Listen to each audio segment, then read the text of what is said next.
Hello, this is Ellie, or Looks from the Crypt. Today we'll be discussing one of my favorite party movies, also known to be one of the worst movies of all time. And I guess depending on who you are, is also known to be the first Canadian SOV shocker gore movie commercially released on VHS. I doubt that you're part of the latter crowd. However, that movie is known as Things from 1989. If you want to hear my thoughts and see how I got this look, grab a snack, grab a drink, and keep on watching.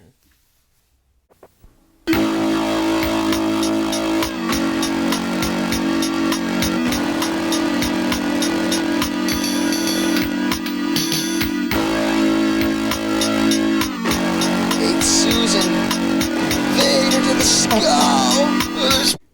So Things is known for being like one of the worst movies of all time, akin to like something like The Room or Birdemic, but our Canadian counterparts who made Things aren't as well respected. I feel like at least with like The Room or Birdemic, there are people out there who are like, it's like, so bad, it's good, blah blah, which, I mean, Things has extreme cult following, yes, but it doesn't get like the same treatment. It's more so like people are like, this is a goddamn shitty movie.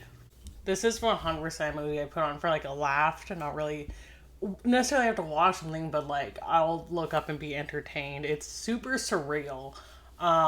Just to start, it's like my definition of like a party movie. Like if I'm having friends over and we're gonna have some drinks, Things is a perfect option. This movie stars those who had created the movie, on top of adult film actress Amber Lynn, who plays herself, mind you, as a news anchor, that we nonsensically get clips of her telling us the news.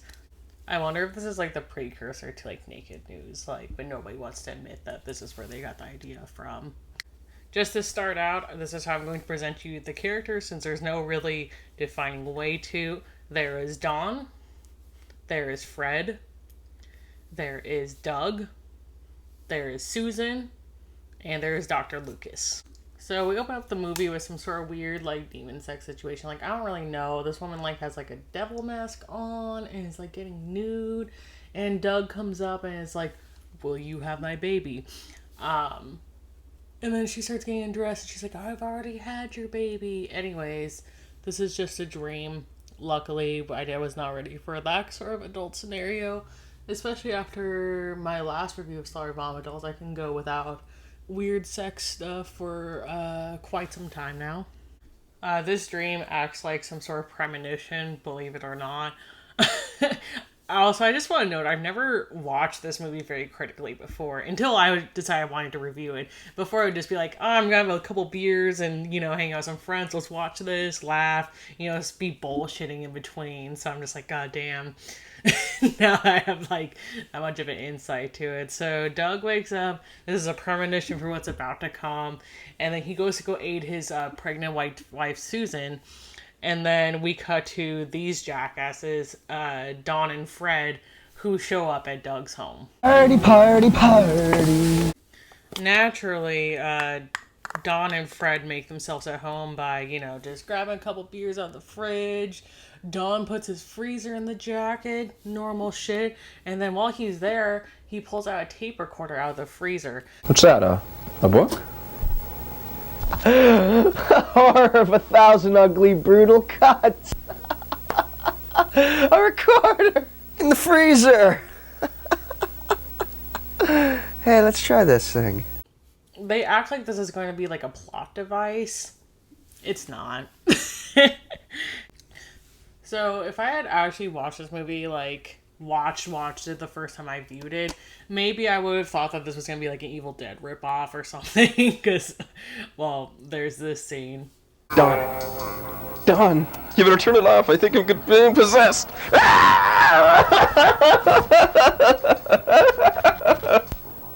Get a load of this shit. Aleister Crowley, it's talking about the people he killed before he died. Oh my god, the diagrams are so sick. How'd that movie start that you're always talking about? You know, that weird one with all those weird things. Don, I think the movie you're thinking of is called Evil Dead, or maybe even the movie Things, who knows. More or less now, we just have like Dawn and Fred just being jackasses in Doug's home. Not really doing a whole lot. Just cracking open a couple brews with the boys. Typical Friday night kind of shit. And they're literally like doing nothing for like the next 20 minutes. Like it's just literally them bullshitting like how you would with your friends. With attempts at dialogue. This place is a joke.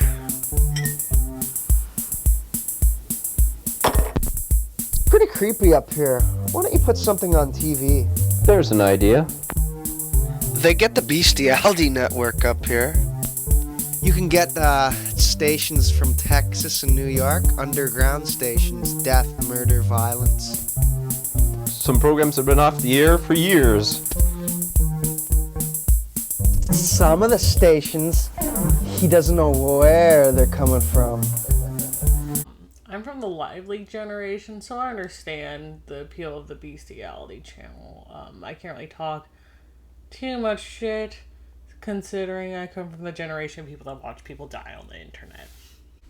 Like how I say, came from the generation that like to watch people die on the internet, but I realize it's kind of always been a thing. Like, prior to the internet, there's, you know, like faces of death and things like that. And then, well, now, if you just fucking go on TikTok, you can see like a beheading video within like the first 10 seconds of being there. But it's like disguised as like a video of like, oh, some girl doing a TikTok dance, and then like cuts to like some like cartel shit. This happens. The movie doesn't really care to explain it for you, so I will. This is the evil Dr. Lucas performing an experiment, I guess, or something. And then right as you think we are getting to some action, we cut back to some amazing dialogue, which I would say the movie might be even known for. At least for me, it is. I think Doug's a little on the weird side with his art collection, if you know what I mean. That particular painting, if I'm not mistaken, was given to him by the Queen of England. Huh, yeah, I'm getting to know that. Yeah, that beer tastes like cow shit. Must have came from a well in West Africa. I'll add some pure American water to that.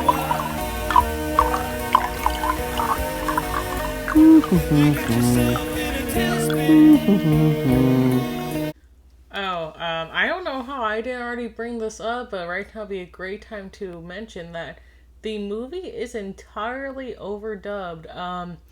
I try to figure out if there is like an explanation as to why. I can't find one because they appear to be English speakers, and while there isn't like an alternate cut where they are speaking English, but it's entirely overdubbed and sounds literally just fucking insane. I saw this before.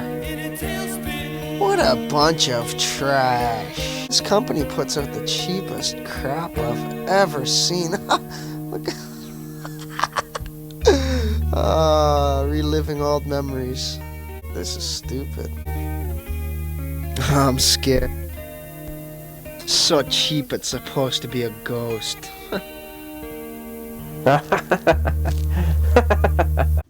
That's my reaction to give or take like 75% of the movies I watch. Well, the 6-day or a 6-month-old bread in here. Maybe I can make myself some kind of a sandwich. That has also been, give or take, every roommate I've had. Doug chooses to make everybody what the national meal of Canada, a bread sandwich. Which is so fucking funny because this reminds me of this time when me and my partner were, I think we just started dating. I don't fucking know. So long ago. Anyways, he invited me over and I was like, oh cool, like I'll bring some snacks. I don't fucking know. I was like, I don't know what I was thinking. I brought over like a loaf of bread. Like not even like garlic bread or like a baguette or something like fucking dank. It was just a loaf of bread, like a loaf of like 9-grain bread. So now I just think of that when I see Doug make the bread sandwiches for everyone. Doug's wife Susan just dead ass giving birth right now, And we went from being an Evil Dead ripoff to an Alien ripoff in just seconds like that. Generally speaking, I fucking hated when a movie decides to spoon feed you the plot or the story. For example, Jordan Peele's Us. That's why that movie did not land with me. Anyways, this movie, it's necessary, so I'll let Dawn take it away from here. Or Doug, sorry. Oh, it wasn't mine. Dr. Lucas. What the fuck you talking about? Listen, we couldn't have a child. We both wanted to, but couldn't. What's that got to do? Listen, let me finish. We both needed money. You were going to college. We were going to ask you for some, but you didn't all that you had. And we both still wanted the baby.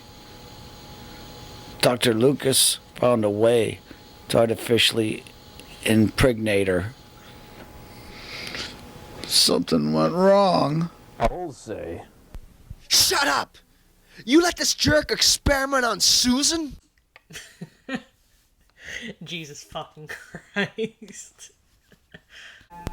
I read a story once about something weird like this. It was a sci-fi novel about a couple of teenagers who had nothing better to do one summer than to kill the neighborhood boy named Harold. Along with everyone else in the Scottish town, the boys thought he was weird in his ways. 5 hours later. And as he got older, they laughed at him because he was fatter than a fridge. One of the boys took a hammer to Harold's head, the claw of the hammer, and the other slashed his stomach open with a machete. Harold died from blows to the head. But it wasn't until the machete slashed him open that he smiled. The first time the boys had ever seen him smile. At that instant, out of the flames of hell, a large serpent-like beast burst out of Harold's bloody stomach and devoured both killers and proceeded to consume everyone else in the town that it set its eyes upon. It had a hunger that couldn't be satisfied until it ate every torso in the town. This is really no time for stories, Dawn. My wife's dead, and all you can do is sit there and tell about some weird story that you read in some sci-fi novel? Doug, you're my brother. I didn't mean no harm by it. I was only trying to ease the tension. Also, I'm sorry but if you want to know what my horror fanatic, true crime junkie, ADHD ass is like in real life, if you have not met me, that sums it up right there. That guy should be locked up for good. He's got a criminal mind. He's evil. He should be dead.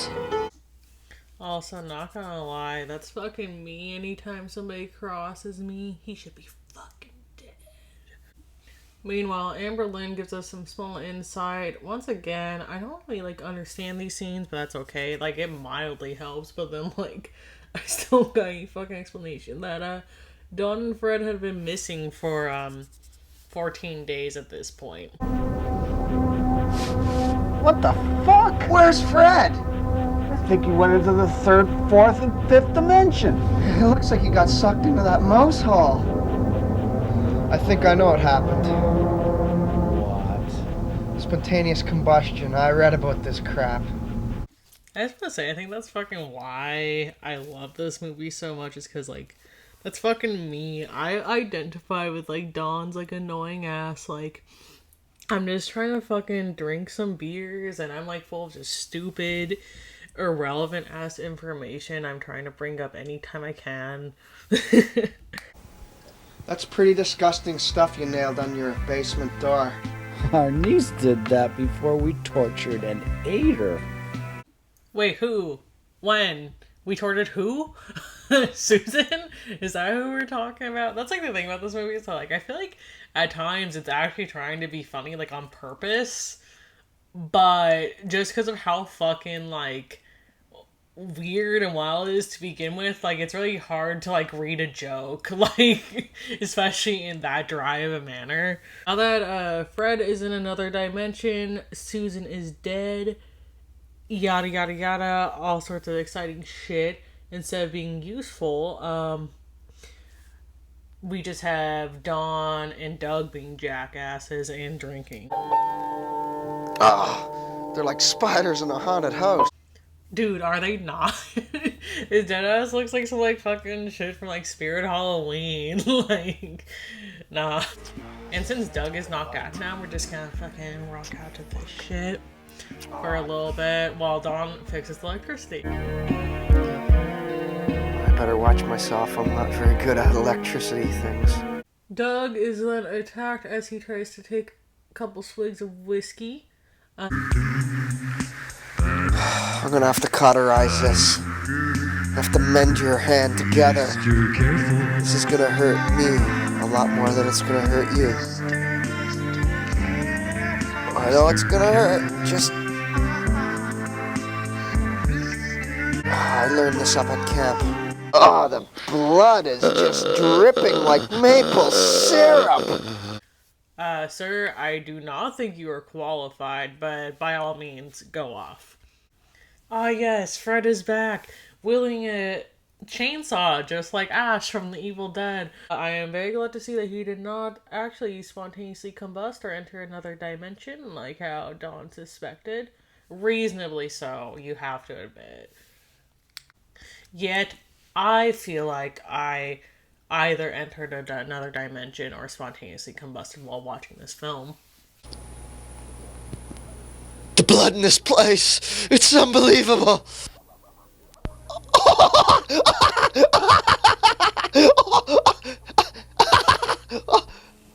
What is it? Are they attacking or are they tickling? Which one is it? They ate Susan. They ate her to the skull. There's worms and maggots everywhere. Get in there, Fred. That line delivery deserves an Oscar, and so does this. Get out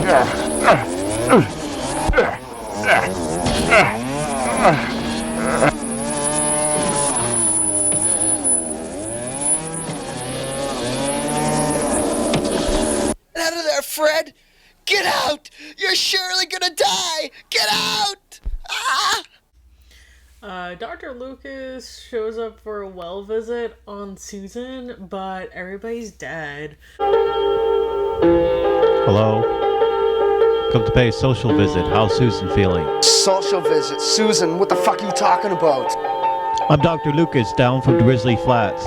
So you're the fucking bastard, huh? Susan's dead. Everybody's dead. All because of you. Oh, me? Yeah, you. There's hundreds of creatures around this goddamn hellhole. All because of you. Do you want to see some blood? But first, a house tour. First off, take a look at this door. Oh, God, what a horrible mess. This is ghastly, brutal, horrible, insane. Blood and guts, that's all that's left of her. Like, yo, what up, MTV? Welcome to my fucking crib. And since Dr. Lucas is accusing Dawn of, like, murdering everyone, to be fair, that's what it looks like, because allegedly the things are sleeping, and there is no evidence of them, Dawn decides to flee, because things aren't looking too great.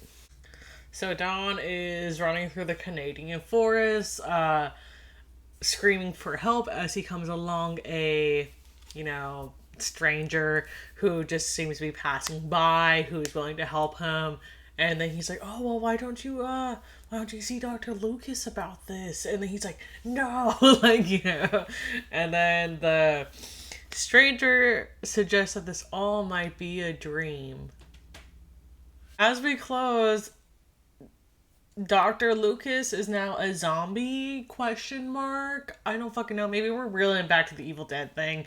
Who fucking knows? But and then Dawn is falling asleep, saying everything will be okay as we see a thing. I'm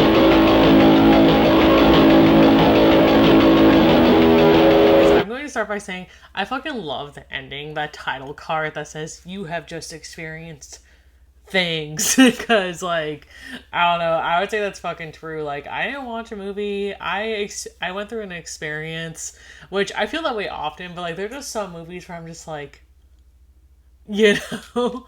And I'm just gonna say I fucking love this like surreal, nonsensical, like fever dream ass like movie. It's so funny, it's so fucking weird, and it's super surreal. Like, it reminds me of like I don't know, it just doesn't feel like a real movie, especially with like the weird, like hilarious, like overdub and like the music, which fucking slaps, by the way.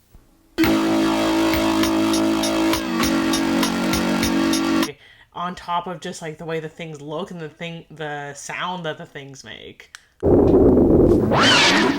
Things is literally the definition of a cult classic movie, or like a cult film. Like, it's you know, either you get it or you don't. You had a fucking great time or you hated it. I'm on the end of this is awesome, which is a big reason why I love horror. Like, for me, as opposed to other genres, it just deeply, like, for me, horror, I can watch a shitty horror movie and a lot of the time, I'm not gonna say always, but a lot of the time, at least I have a different kind of experience with it. Like, yeah, I didn't think it was good or scary, but I had a fucking good time watching it and thought it was like super funny and it was still entertaining. And from the insane soundtrack, fucking Spirit Halloween, like monsters, insane overdub, the special effects, etc., or even like this fucking weird ass plot to begin with, like I just can't get like enough of it. Something I want to point out also is that Barry Gillis, who is Don in this movie, he wrote a review of things on Letterboxd, so super recently, saying that he didn't think that this movie was going to end up as unusual as it did, which I think is super funny, because I can't imagine what they thought their finished product was going to be versus what we actually got. I just can't get enough of this movie. It really speaks to me. I mean, I always say, like, the things I really love are things that are super surreal and strange, which is why I like all the things I do, because they kind of hit that mark regardless. But, on that note, it's one of my fucking favorite party movies, like, and if your friends aren't down with that, I don't know what to tell you, but maybe that's why I don't have that many friends. But on that note, this movie legit gets like a 5 out of 5 for me. I'm sorry. I know that sounds absolutely fucking clown shoes bonkers based on everything else I said, but it's just such a good time. Like, I don't know like how to convince you. It is, given everything that we just went through together with all those clips, but trust me, if you just want to have like a unique, hilarious experience, this is a movie for you. I have not seen another movie like this, and it's just so unique and hilarious, and the epitome of a cult film in its own right. So, just for that very reason, I recommend. If you're looking to watch this movie, it's on Tubi, and I can't remember. It's either on Amazon Prime or Shudder. Streaming right now, and if you don't have those subscriptions, Tubi is totally free, just with ads. I highly recommend this movie if you're just looking to have a fucking good time, straight up. I'm so glad that my partner made me watch this movie very early into our relationship, because obviously I'm fucking obsessed with it. I want everybody I know to watch it. So if you've made this far, thank you so much. Like, comment, subscribe, share with your friends. Let me know, do you plan on trying to watch this movie? Have you seen it? Do you think it's hilarious? Let me know. If you have any other recommendations for movies that are super fucking weird and like so bad it's good, let me know and I'll check them out. And yeah, thank you so much. This is Ellie, Looks from the Crypt, and I am out.